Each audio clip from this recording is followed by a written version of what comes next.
Alors que tout le monde ne parle plus que de la guerre contre l'Iran, quelque chose d'autre est en train de se produire en Europe, et cela pourrait entraîner le continent directement dans un nouveau conflit. Le président ukrainien Volodymyr Zelensky a lancé une menace militaire ouverte contre la Hongrie, qui est pourtant membre de l'Union européenne et de l'OTAN. Oui, vous avez bien entendu. Viktor Orban a immédiatement réagi et a déjà commencé à déployer des troupes vers plusieurs points stratégiques du pays. Et ce qui est encore plus inquiétant, un officier ukrainien affirme publiquement que sa brigade pourrait atteindre Budapest en seulement 2 minutes. Ce qui est en train de s'intensifier pourrait complètement changer la dynamique de la guerre en Ukraine. La guerre au Moyen-Orient s'intensifie presque minute par minute. Et pendant ce temps, beaucoup semblent avoir presque oublié qu'un autre conflit fait toujours rage en Ukraine. Les médias ont entièrement déplacé leur attention vers l'Iran, si bien que l'on entend désormais très peu parler de la guerre en Ukraine. Pourtant, une nouvelle escalade majeure semble également se préparer dans ce conflit. Zelensky a lancé une menace de guerre très sérieuse, tandis qu'Orban déploie désormais son armée vers la frontière. Il semble que Zelensky perde totalement le contrôle de la situation, et nous allons examiner cette escalade plus en détail dans un instant. Mais pour bien comprendre ce qui se passe, il faut d'abord mentionner 2 éléments importants. Zelensky est actuellement en mode panique pour 2 raisons principales. D'une part, le blocage d'un prêt de 90 milliards et la menace d'une faillite de l'État dès le mois d'avril. D'autre part, la guerre contre l'Iran qui détourne complètement l'attention internationale alors même que les missiles de défense aérienne commencent à manquer en Ukraine. La BBC a rapporté la chose suivante. Zelensky craint que la guerre menée par Trump contre l'Iran puisse nuire directement à l'Ukraine. Nous pourrions rencontrer des difficultés pour obtenir des missiles et des armes afin de défendre notre espace aérien, a-t-il déclaré au journal italien Corriere della Sera. Les États-Unis et leurs alliés au Moyen-Orient pourraient en effet avoir besoin de ces systèmes pour leur propre défense, notamment des missiles Patriot. Interrogé sur le risque que les États-Unis et l'Union européenne négligent la défense ukrainienne en se concentrant sur le Moyen-Orient, Zelensky a répondu « Bien sûr que c'est un risque, mais j'espère que la crise avec l'Iran restera un conflit limité et ne se transformera pas en une guerre longue. Nous savons par expérience à quel point cela peut devenir sanglant. » Sur ce point, je dois même dire que Zelensky n'a pas totalement tort. Mais on pourrait aussi affirmer qu'il présente la situation de manière un peu trop optimiste. Il semble réellement croire que la crise iranienne restera contenue et qu'elle ne se transformera pas en un conflit prolongé.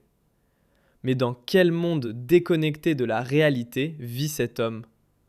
La guerre contre l'Iran est déjà en train de prendre une dimension internationale, et de plus en plus de pays s'y trouvent impliqués. Le dernier en date serait l'Azerbaïdjan, qui aurait subi ce matin une attaque de drones.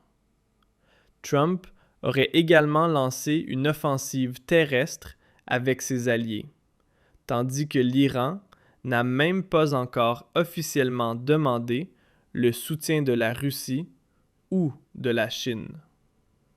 Ce conflit pourrait durer encore des semaines, voire des mois, car Donald Trump ne semble pas prêt à reconnaître que cette attaque pourrait être une grave erreur, ni que les objectifs militaires pourraient ne pas être atteints. C'est précisément pour cette raison que la panique de Zelensky paraît compréhensible.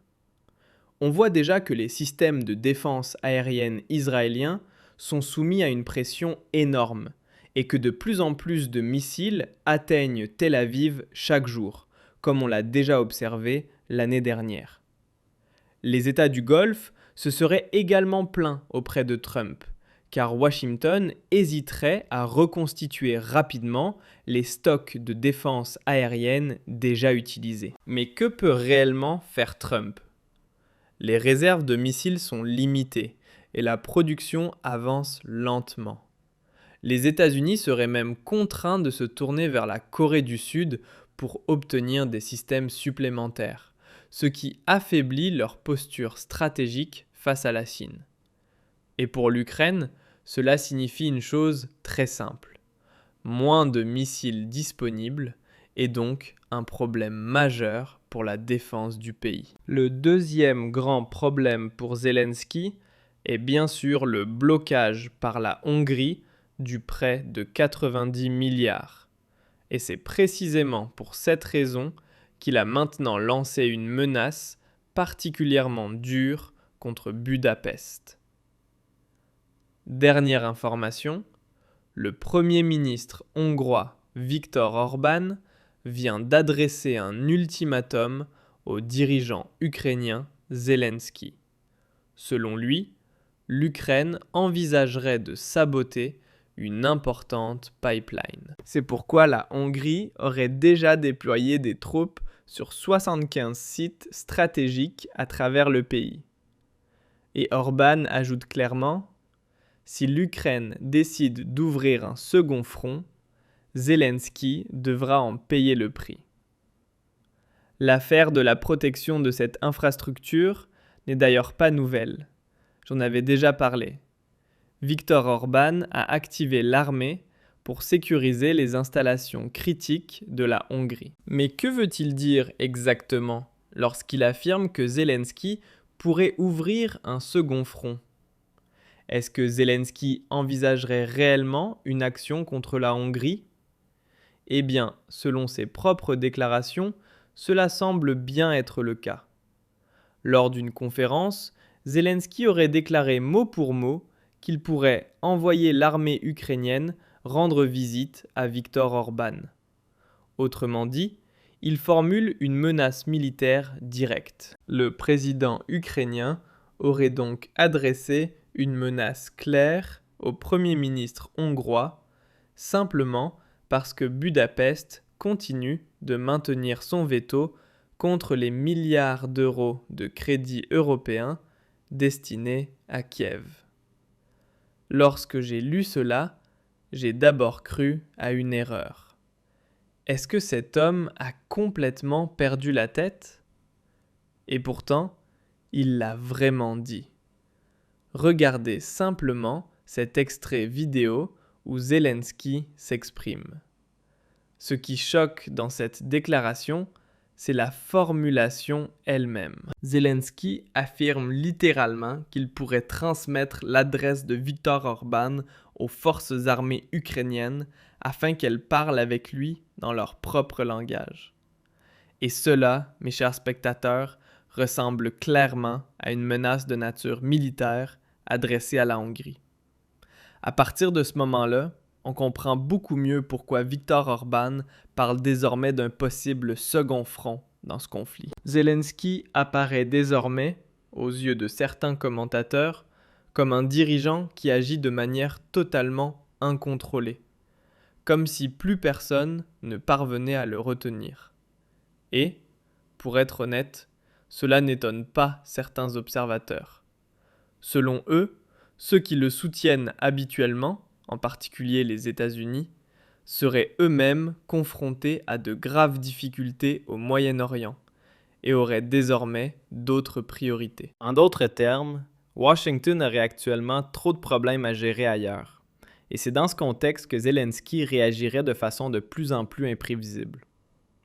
Mais la situation devient encore plus explosive avec ce qui s'est produit ensuite.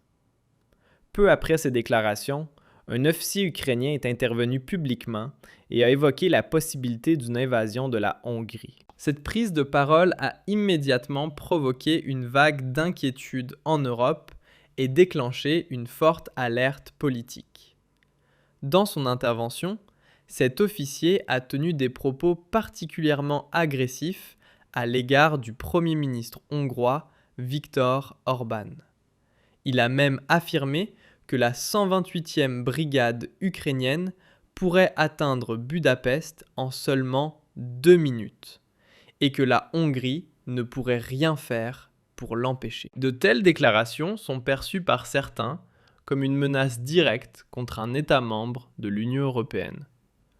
Pour de nombreux observateurs, ces propos soulèvent des questions très sérieuses. Si de telles menaces devaient être confirmées et prises au sérieux, cela ouvrirait une situation totalement nouvelle. Pour la première fois, l'Ukraine serait accusée de menacer militairement un pays membre de l'UE et de l'OTAN. Un tel scénario pourrait transformer profondément la nature du conflit et risquer d'étendre la guerre au-delà de ses frontières actuelles. C'est pourquoi une question centrale se pose désormais dans le débat européen. L'Europe continuera-t-elle à soutenir l'Ukraine financièrement et militairement ou décidera-t-elle de revoir sa stratégie afin d'éviter une escalade encore plus dangereuse?